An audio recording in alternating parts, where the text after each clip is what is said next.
Would you expose a millionaire's double life if you found out you'd been his secret sugar baby for 8 months without knowing it?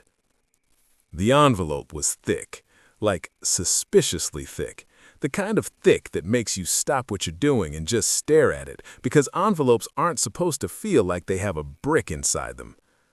It was sitting on my apartment doorstep when I got home from my shift at the coffee shop. No return address, just my name. Mara Chen, written in this elegant cursive handwriting that looked like it came from someone who'd taken actual calligraphy classes.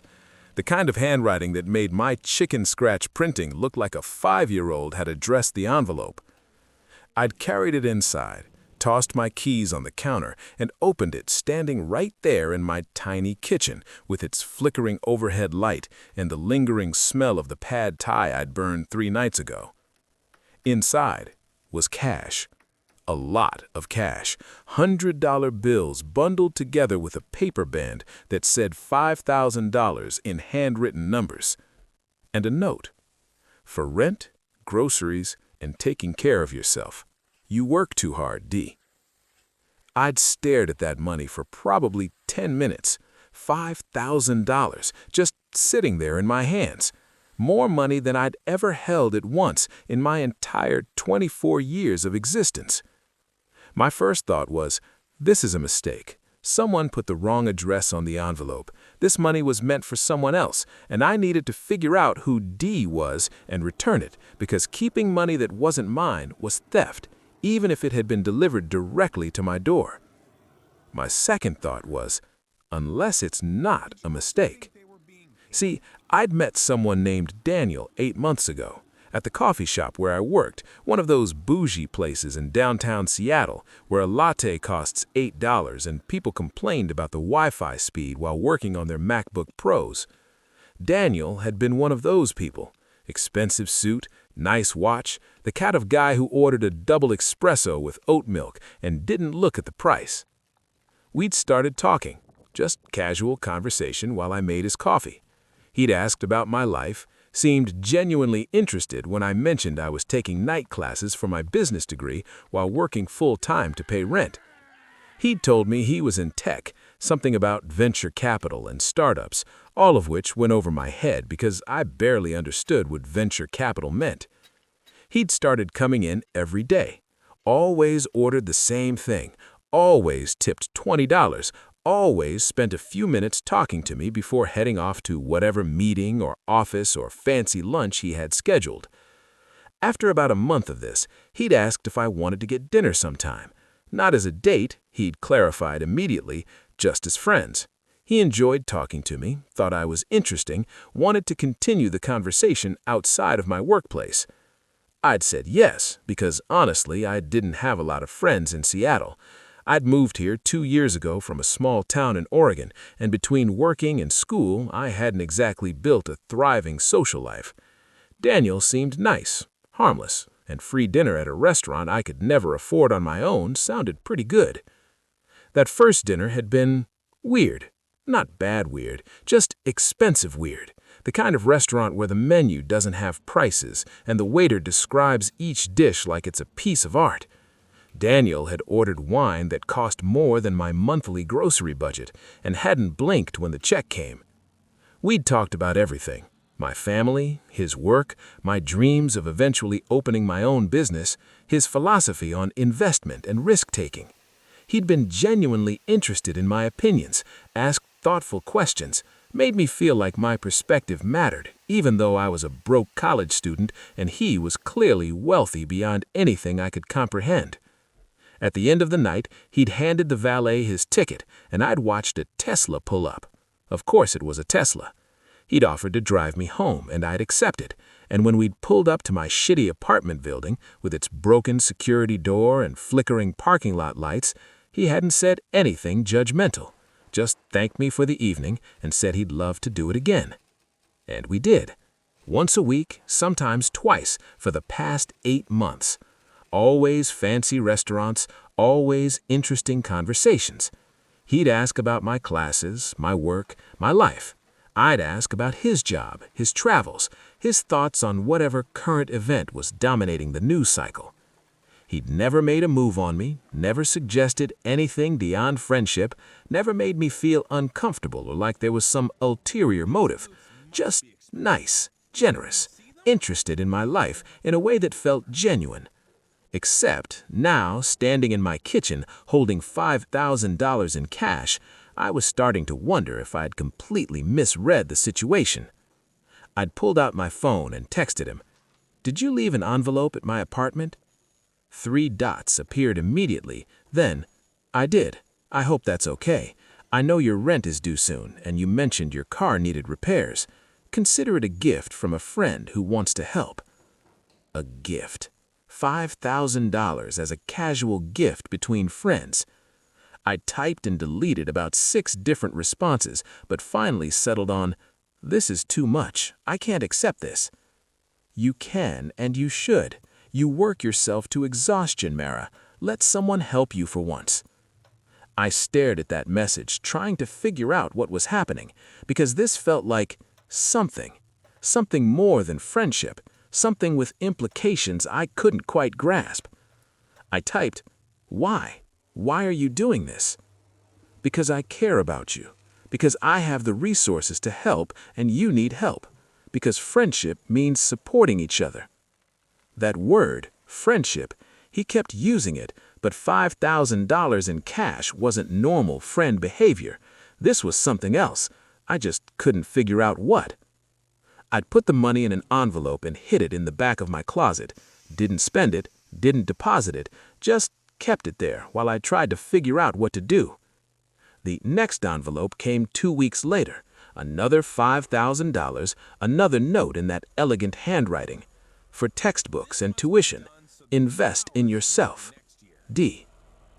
I'd called him this time. Actual phone call, not text. "Daniel, we need to talk about this." "I know it probably seems strange," he said, his voice calm and warm like always, "but I promise there are no strings attached. I'm not expecting anything from you. I just want to help." "But why? Why me? We barely know each other." "I disagree. I think we know each other very well, Mara. We've spent hours talking. I know your dreams, your fears, your goals. I know you're working yourself to exhaustion trying to build a better life. I have the means to make that easier for you. Why wouldn't I? Because people don't just give away money for nothing. I'm not giving it away for nothing. I'm investing in someone I believe in. Consider it an early investment in your future business. When you're successful, you can pay it forward to someone else who needs help." It sounded reasonable when he said it, generous even, a wealthy person using their resources to help someone with potential, a mentor supporting a mentee, completely normal and not at all weird. Except it was weird. I knew it was weird, even as I convinced myself it wasn't. The envelopes kept coming, every 2 weeks, always $5,000, always a note in that elegant handwriting, "For your emergency fund, for your health, get that dental work you mentioned, for your future."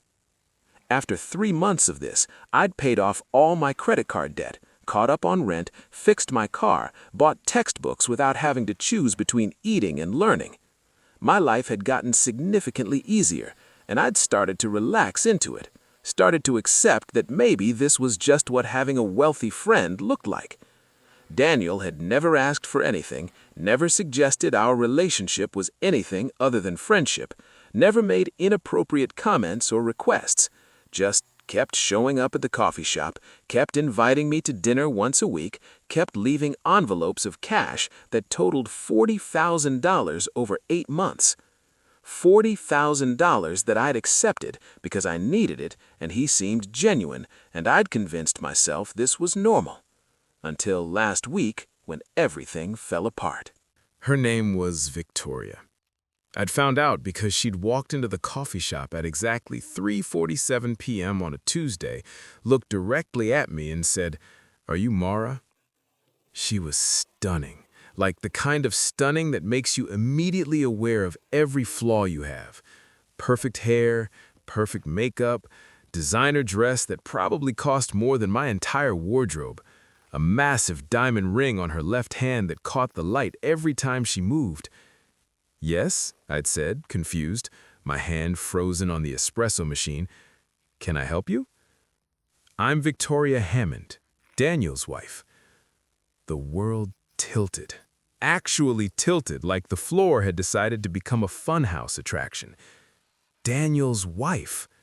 Daniel, who'd been buying me dinner and leaving me envelopes of cash for 8 months, had a wife?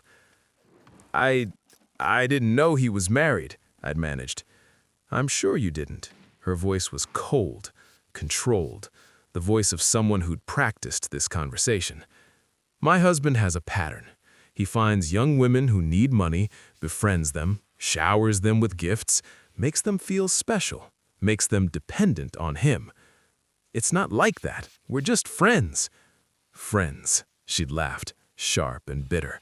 Is that what he told you? That you were just friends? Let me guess. He paid your rent, your tuition, gave you cash for emergencies, took you to expensive dinners, made you feel like he was just being generous with no expectations. Every word landed like a punch, because yes, that was exactly what had happened. He never asked for anything, I'd said weakly. Not yet. That's how he operates. He establishes the relationship first, gets you comfortable with accepting his money, gets you dependent on it, and then eventually he asks for what he really wants, and by then you feel obligated, you feel like you owe him. I gripped the counter to steady myself. What does he want? What do you think? He's a married man who spends his time and money on young women who aren't his wife. Use your imagination. The coffee shop suddenly felt too small, too hot. The espresso machine was hissing and I couldn't remember if I'd been making a drink or just standing there. We never, I'd started, but Victoria had held up a hand. I believe you. This time I actually believe you, because I've been tracking his patterns, and you're different. Usually, by month 3, he's already suggested taking the friendship to the next level. The fact that you're at month 8 and still claiming ignorance means either he's a fantastic liar or he's playing a longer game with you. Why are you telling me this? Because I'm the 5th one, the 5th woman I've found out about in our 12-year marriage, and I'm tired. I'm tired of discovering strange charges, tired of finding evidence of my husband's secret life, tired of being humiliated while he pretends to be a philanthropist investing in young women's futures. She'd pulled out her phone and showed me photos, screenshots of bank statements with my name on them, wire transfers, not just the cash envelopes I'd received, receipts from every restaurant we'd been to together, expense reports Daniel had filed, categorizing me as a business investment. $46,000, she said, zooming in on a spreadsheet. That's what he's spent on you so far, which is actually conservative compared to the others. Number 3 got $68,000 before he got bored and moved on. I felt sick, actually physically sick, like I might throw up right there behind the coffee counter. I didn't know. I swear I didn't know any of this. I believe you, which is why I'm here. I'm not here to attack you or shame you. I'm here to warn you. Whatever you think this relationship is, whatever he's told you it is, you're wrong. My husband is a predator, a sophisticated, wealthy, charming predator who's very good at making women feel special while slowly isolating them and making them dependent on him. I'm not dependent on him. Aren't you? When's the last time you worried about rent, about textbooks, about any of the financial stress that was consuming your life 8 months ago? He removed all of that, made your life easier, made himself necessary.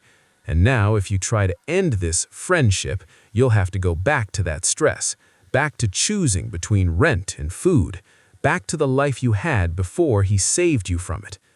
She was right, completely, horrifyingly right. I had become dependent on Daniel's money, not because I wanted to, but because I accepted it, and accepting it had changed my life, and the thought of going back to how things were before felt impossible. What do you want from me? I asked. I want you to help me expose him. I want evidence. I want documentation of every interaction, every payment, every promise he's made. I want to show the world who Daniel Hammond really is, and then I want to divorce him and take everything he has. Daniel Hammond. I'd never known his last name. In 8 months of friendship, he'd never told me his full name, and I never asked. He'd just been Daniel, friendly, generous Daniel who liked expensive coffee and wanted to help me succeed. I need to think about this, I said. Take your time, but know this, you're not the only one he's currently investing in. There's another girl, younger than you, college freshman. He started giving her money 3 months ago. Same pattern, coffee shop near the University of Washington, friendly conversations, growing amounts of money. She has no idea she's being groomed. That decided it for me. The image of some 18-year-old freshman going through what I'd been through, believing she'd found a generous mentor when really she'd found a predator. The thought of Daniel doing this to someone even younger, even more vulnerable, even less equipped to recognize what was happening? Okay, I said, tell me what you need. Victoria had been planning this for 6 months, ever since she'd found evidence of investment number 4, a graduate student who'd received $73,000 before finally realizing what was happening and cutting contact. She'd shown me her files, literal files, organized in color-coded folders with tabs and labels like she was preparing for trial. Bank statements, credit card receipts, emails between Daniel and these women, screenshots of text messages, a spreadsheet tracking every dollar he'd spent on each of them. He's careful, she'd explained, sitting across from me in her lawyer's office. Yes, she'd brought her divorce attorney to this meeting. He never uses our joint accounts. He has a separate account he uses for what he calls his investments. He writes everything off as business expenses, mentorship programs, angel investing in future entrepreneurs. It's all technically legal, if unethical. So how do we prove it's not actually business? I'd asked. That's where you come in. I need you to get him to admit what this really is. Get him to acknowledge that this isn't mentorship, that he expects something from you, that there's a sexual component to his generosity. But there hasn't been. He's never even suggested anything inappropriate. The lawyer, Margaret, mid-50s, shark eyes, had leaned forward. Because he's patient. He's playing a long game with you. But trust me, the ask is coming. Men don't spend $50,000 on women they're not sleeping with or planning to sleep with. It's coming. So what do I do? You wear a wire. You continue the relationship. You push slightly, ask questions about what he expects from you, what he wants this friendship to become, and you record everything. That had been 2 weeks ago. 2 weeks of me wearing a recording device disguised as a necklace, meeting Daniel for our usual dinners, having conversations that felt normal on the surface, but were actually me fishing for evidence that he was something other than what he claimed. It had been harder than I'd expected, because Daniel remained Daniel, kind, interested in my life, supportive. We talked about my final exams, about my summer plans, about a business idea I'd been developing. He'd offered advice, encouragement, asked thoughtful questions. No suggestions of anything inappropriate. No hints that he expected repayment, just genuine interest and support.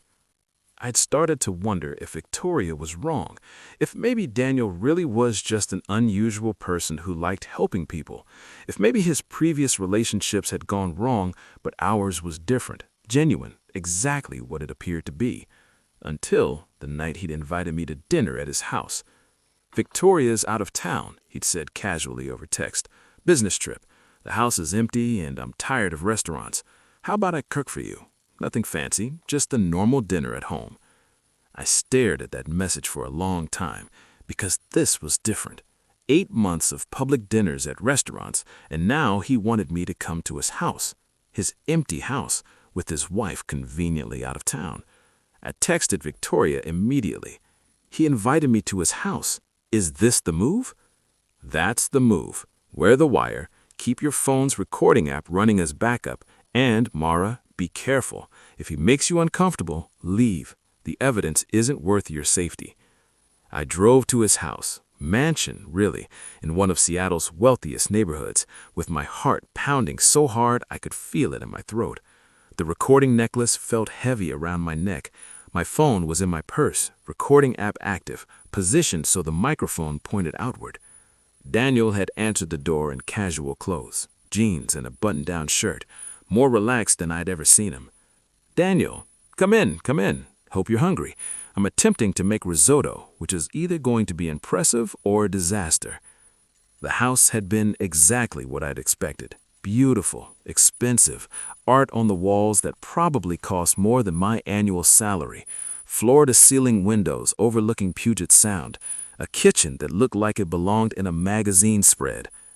We cooked together, actually cooked, with meat chopping vegetables while he stirred the risotto, both of us laughing when I'd admitted I'd never made risotto before and had no idea what I was doing. It had felt normal, comfortable, like two friends making dinner. Until after we'd eaten, when we'd moved to his living room with glasses of wine, and each sat closer to me than usual on his massive leather couch. "Mara," he said, his voice softer than normal, "I want to talk to you about our friendship." Here it was, the moment Victoria had predicted. My hand tightened around my wine glass. "Okay," I said carefully. "I've been thinking a lot about what I want for my life, what makes me happy, what feels meaningful." He paused, looking at me with an expression I couldn't quite read. "And these past 8 months, spending time with you, getting to know you, that's been the best part of my year. You're smart, ambitious, genuine. You make me feel like myself in a way I haven't felt in a long time." "Daniel," I started, but he held up his hand. "Let me finish. I know this is complicated. I'm married. I'm older than you. We're from different worlds.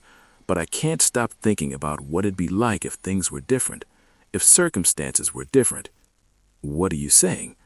He reached over and took my hand, the first time he'd ever touched me beyond casual hugs goodbye.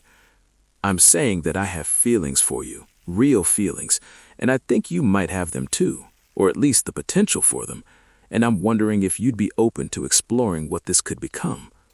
My heart was racing, but not with excitement, with cold dread. Because Victoria was right. This whole time, all the money and dinners and interest and support, it had all been leading to this moment. "What about Victoria?" I asked, leaving my hand in his but not returning the pressure. "Victoria and I have an arrangement, an understanding. We live separate lives, really. The marriage is more of a partnership than a romance. She has her interests, I have mine. We're both adults who've accepted that we're not each other's primary source of happiness." The lies rolled off his tongue so smoothly. Victoria had warned me he'd say something like this, that his marriage was dead, that his wife didn't care, that they had some kind of open arrangement. "Does Victoria know about me?" I pressed. "She knows I have friendships outside our marriage. That's part of our understanding." "Does Victoria know you've given me $46,000? His expression shifted, just slightly, but I caught it. Surprise. Calculation. "How do you know the exact amount?" "Because your wife came to see me 2 weeks ago. She told me everything, Daniel, about the other women, about your pattern, about how this isn't mentorship or friendship. It's you grooming vulnerable women to be your mistresses while pretending to be a generous philanthropist." He released my hand, sat back. The warm, open expression had vanished, replaced with something harder, colder. "I see," he said quietly. "She's been tracking everything, every payment, every dinner, every woman. She has evidence of all of it, and she's divorcing you. And you're helping her." It hadn't been a question. I nodded anyway. "I'm helping her because what you did to me, what you're still doing to that freshman at UW, it's predatory. You don't help people out of generosity. You help them to create obligation, to make them feel like they owe you, and eventually to manipulate them into relationships they wouldn't choose if they weren't financially dependent on you." Daniel had stood up, paced to the window, looked out at the dark water. When he'd spoken again, his voice was different, not warm, not friendly, cold and clinical. "You have no idea what you're talking about. I've helped you, changed your life. You'd still be drowning in debt and stress if it wasn't for me. And this is how you repay me, by conspiring with my bitter, vindictive wife. You didn't help me, you bought me, or tried to, And the only reason it didn't work is because Victoria warned me before you could complete whatever this plan was. Get out. Gladly. I grabbed my purse, headed for the door, heart pounding, hand shaking as I reached for the handle. Mara, his voice stopped me. That money, all of it, I'll be expecting repayment. Consider this friendship terminated and the loans called in. I turned back. They weren't loans, they were gifts. You said so yourself multiple times. I have texts, recordings, evidence. You can't retroactively change gifts into loans because I didn't do what you wanted. His face went red, actually red with rage. You recorded me? Every conversation for the past 2 weeks, including this one, including you admitting you have feelings for me, that you want to explore a relationship despite being married, that you expected something from me in exchange for your money. It's all recorded, all documented, and Victoria's lawyer has copies of everything. I left before he could respond, got in my car with shaking hands, drove 3 blocks before pulling over and calling Victoria. I got it, all of it, the confession, the admission, everything. Good girl, she said, and I heard the smile in her voice. Now comes the fun part. The lawsuit had been filed 3 days later. Not just divorce, but fraud, emotional manipulation. A civil suit that named Daniel Hammond and detailed his pattern of behavior with 5 different women over 12 years. Victoria's lawyer had been brilliant. She'd structured the case not as infidelity, which Washington's no-fault divorce laws would have made irrelevant, but as fraudulent use of marital assets. Daniel had been using money from his business, which Victoria was half owner of, to fund his relationships with other women. He'd been writing off these investments as business expenses, which was tax fraud. He'd been lying to his wife, his business partners, and the IRS about the true nature of these payments. The media had picked it up immediately. Seattle tech millionaire accused of grooming young women through fake mentorship program. My name had been kept confidential, but the other women, 3 of them agreed to come forward publicly, had given interviews. Their stories had been eerily similar to mine. Coffee shop meetings, escalating financial support, promises of mentorship and belief in their potential. Then, months later, the reveal of romantic feelings, the suggestion that they explore a relationship, the implication that saying no meant losing the financial support they'd come to depend on. One woman had given in, had become Daniel's mistress for 8 months before the guilt and shame had become too much. She'd ended it and paid back every penny he'd given her, even though it had taken her 3 years and left her bankrupt. Another woman had said no and immediately lost everything. Daniel had demanded repayment of all the loans he'd given her, had sued her when she couldn't pay, had ruined her credit and threatened her family. Hearing their stories had made me sick, because I'd been so close to being them. If Victoria hadn't warned me, if I'd waited even a few more weeks, I might have convinced myself to say yes, might have told myself that I had feelings for Daniel too, that this was natural, that wealthy men dated younger women all the time and it was fine. I might have become the thing I'd feared, someone who traded affection for financial security and called it love. The lawsuit had been ugly. Daniel's lawyers tried every angle, claimed Victoria was lying, claimed the women were conspiring for a payout, claimed the relationships were genuine and consensual and none of anyone's business. But the evidence had been overwhelming. Years of bank statements, dozens of text messages, my recordings from that final dinner, testimony from all 5 women describing identical patterns of behavior, expert witnesses explaining grooming tactics and financial coercion. The jury had seen through every defense, found Daniel guilty of fraud and misuse of marital assets, awarded Victoria essentially everything in the divorce, the house, the business, the investments. Daniel had been left with legal debts and a reputation in ruins. But more satisfying than the financial judgment was what had happened to his professional life. The venture capital firm he'd worked for had dropped him immediately. His board positions had evaporated. His networking groups had quietly removed him from their rosters. In tech circles, he'd become toxic, the predator who disguised himself as a mentor.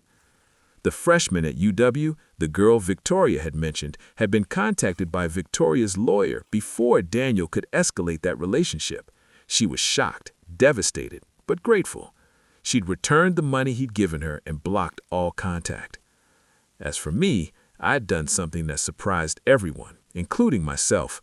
I'd returned the $46,000, not to Daniel, but to charity. I'd set up a scholarship fund for young women pursuing business degrees, funded entirely by the money Daniel had given me. I named it the Mentorship Accountability Scholarship, and every application included information about recognizing and avoiding predatory mentorship relationships. Turning that tainted money into something good felt like reclaiming power, like taking the weapon he'd used against me and melting it down into something useful. Victoria and I had become friends, real friends, not the kind of friendship Daniel and I pretended to have. She told me about her marriage, about how she'd ignored red flags for years because Daniel was charming and successful and she had wanted to believe in him, about how discovering his pattern of behavior had been both devastating and liberating. Devastating because of the betrayal, liberating because she'd finally had permission to stop pretending. "You saved me," I told her once, months after everything had settled. "No," she said, "you saved yourself. I just gave you information. You chose what to do with it. A lot of women in your position would have rationalized it, convinced themselves it was fine, taken the money and tried not to think too hard about the implications. You didn't. You chose to see the truth even though it was uncomfortable. The truth was uncomfortable.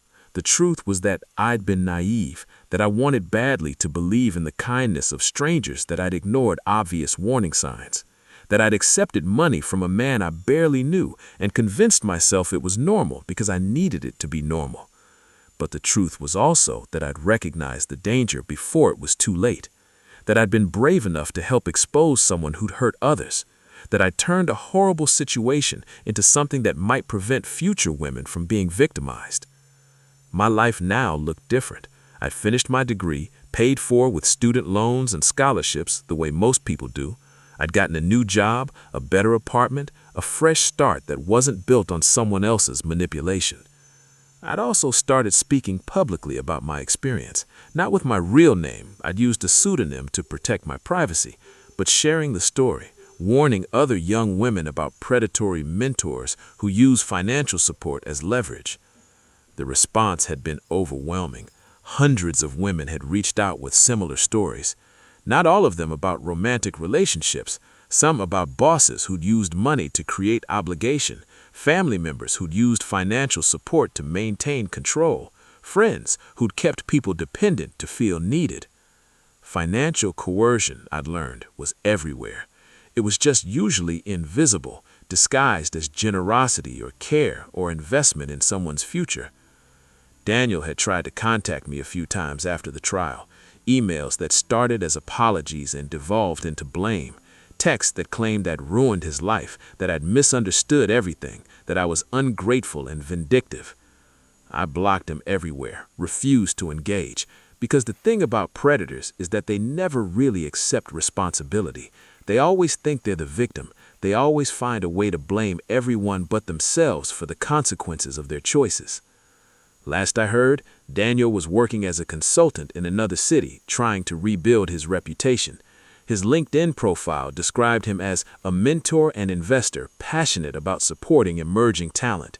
Same language, same pitch, probably the same pattern with new victims who didn't know to Google his name. But now, when people search for Daniel Hammond mentor, my story comes up, Victoria's lawsuit comes up, articles about predatory mentorship comes up. His past follows him in a way it didn't before. It's not perfect justice. He's not in jail. He's not penniless. He's still living a comfortable life, just a less comfortable one than before. But his ability to hurt people has been diminished. His reputation has been marked, and that counts for something. As for the $5,000 that started all of this, the first envelope that felt like a miracle and turned out to be a trap, I'd kept the envelope, not the money, but the actual envelope with that elegant handwriting. I'd kept it as a reminder, not of Daniel or what he tried to do, but of the moment I had to choose. The moment when I could have ignored my instincts, rationalized away the warning signs, convinced myself that free money meant nothing was wrong. I'd kept it as proof that I'd chosen differently, that I'd chosen truth over comfort, safety over convenience, integrity over financial security. Would I expose a millionaire's double life if I found out I'd been his secret sugar baby for 8 months without knowing it? I did, and I'd do it again. Because some things matter more than money. Things like autonomy, self-respect, protecting others from the predators who disguise themselves as saviors. The truth isn't always comfortable, but it's always worth it. Drop a comment with your platform of choice, thumbs up if you learned something new, share this post with friends, and subscribe for more social media comments.